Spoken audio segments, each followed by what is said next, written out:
अब कुरा गरौँ रेस्पोन्सिभ वेब डिजाइनको बारेमा। अब यो रेस्पोन्सिभ वेब डिजाइन भनेको के हो र हामीलाई किन चाहिन्छ यसको बारेमा अलिकति डिटेलमा हेरौँ।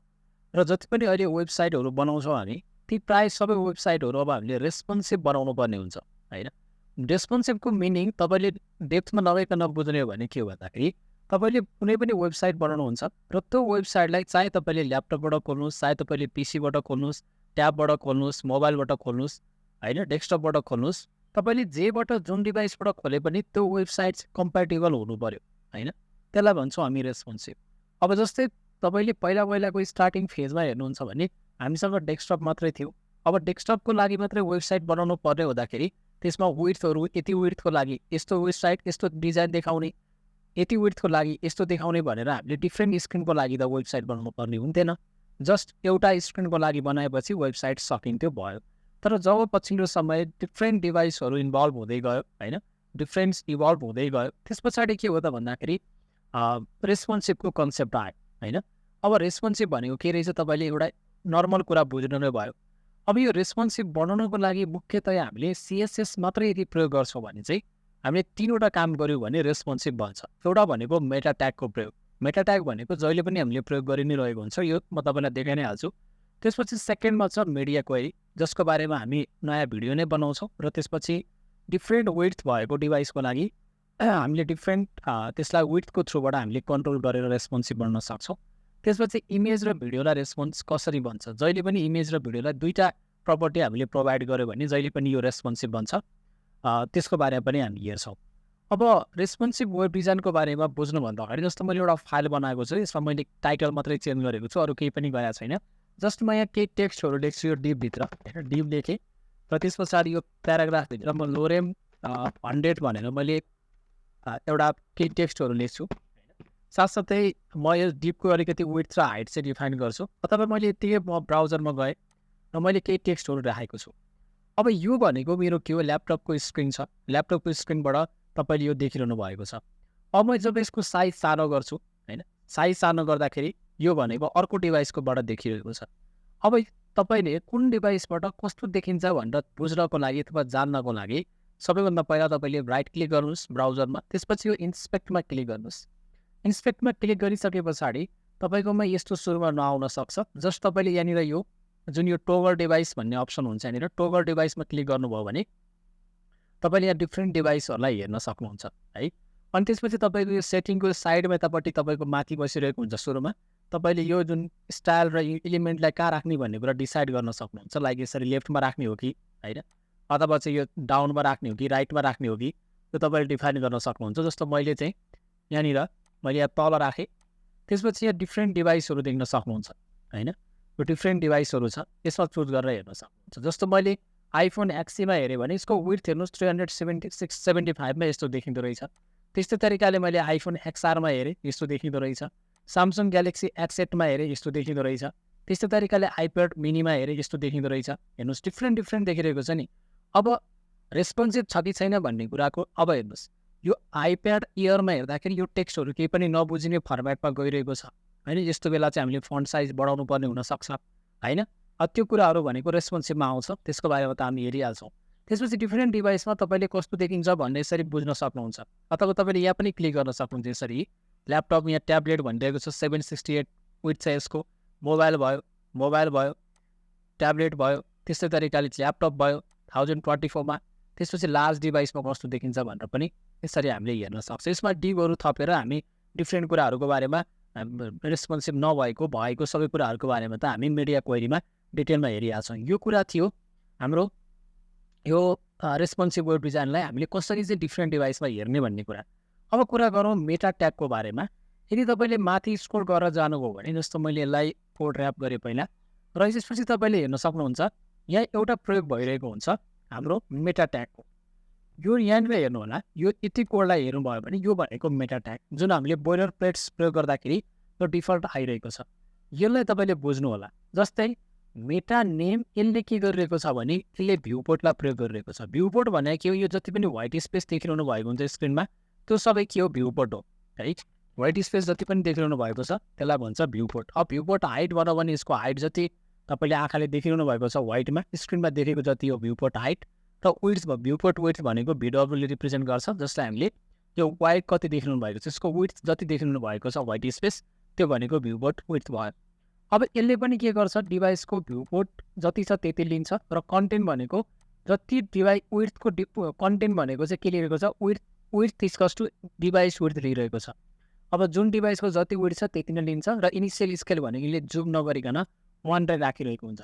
अब यदि मैले यो पार्टलाई कमेन्ट गरेँ भने, यो पार्टलाई मैले जब कमेन्ट गर्छु त्यसपछि म ब्राउजरमा गएँ भने अघिको जुन रेस्पोन्सिभ देखिन्थ्यो त्यो रेस्पोन्सिभ यसमा देखिँदैन, केही डिफ्रेन्ट आउँछ। जस्तो एन्ड अफ तपाईँले डिफ्रेन्ट डिभाइसमा हेर्नुभयो भने त्यसमा अहिले आइफोन एक्समा यस्तो आइरहेको छ, आइफोन 12 प्रोमा यस्तो आइरहेको छ। अहिले त जस्ट हामीसँग छ यो टेक्स्ट मात्रै छ।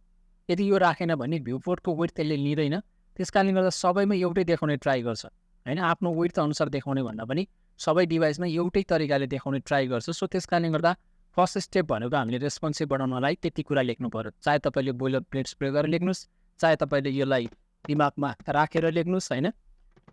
त्यसरी तपाईँले के गर्नु पऱ्यो, मेटा ट्यागको प्रयोग गर्नु पऱ्यो है। मेटा भनेको एक्स्ट्रा इन्फर्मेसन भन्न मैले पहिला पनि भनेको थिएँ। सो यसमा नेम हुन्छ एउटा, त्यसपछि कन्टेन्ट हुन्छ है। यो भनेको के भयो, मेटा ट्यागको बारेमा इन्फर्मेसन भयो।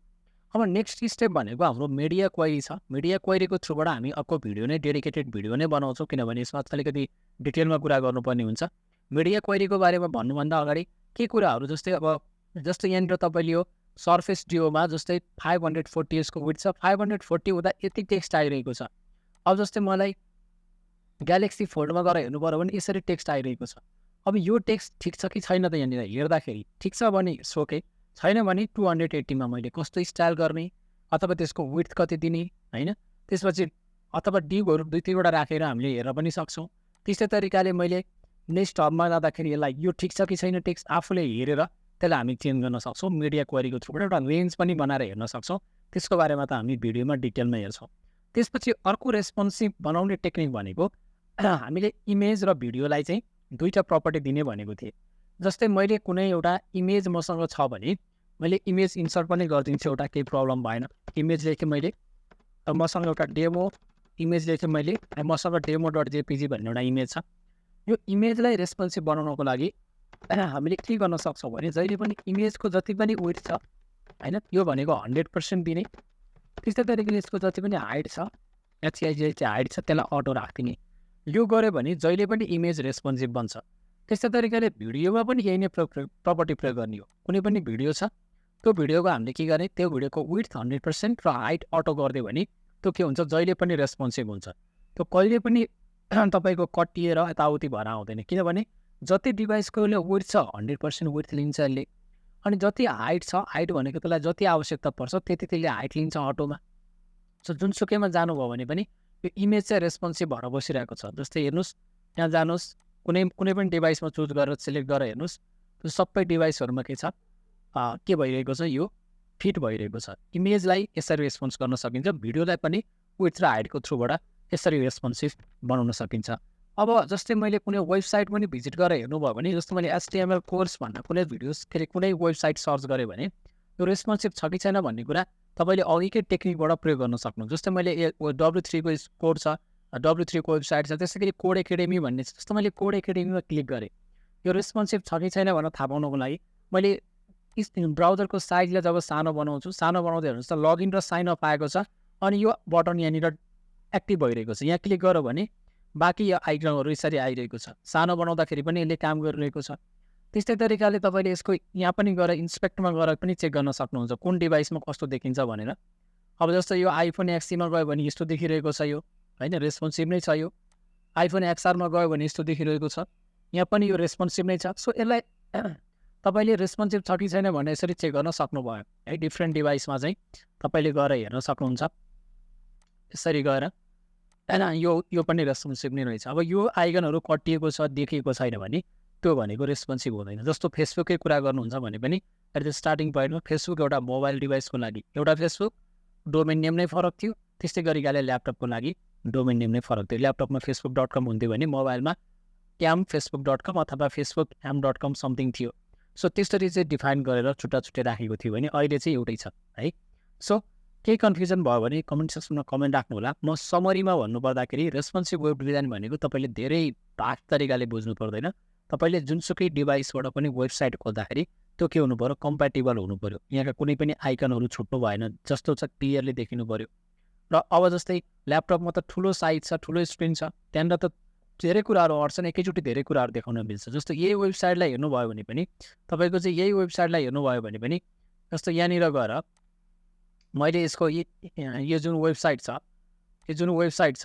यो के अरे यो कोड एकाडेमी भन्ने यो वेबसाइटमा गएर तपाईँले एउटा फर्स्ट स्क्रिनमा हेर्नुभयो भने, लार्ज स्क्रिनमा हेर्नुभयो भने हेर्नु न, लार्ज स्क्रिनमा त यति धेरै कुरा कन्टेन्ट गराउन सकिन्छ नि।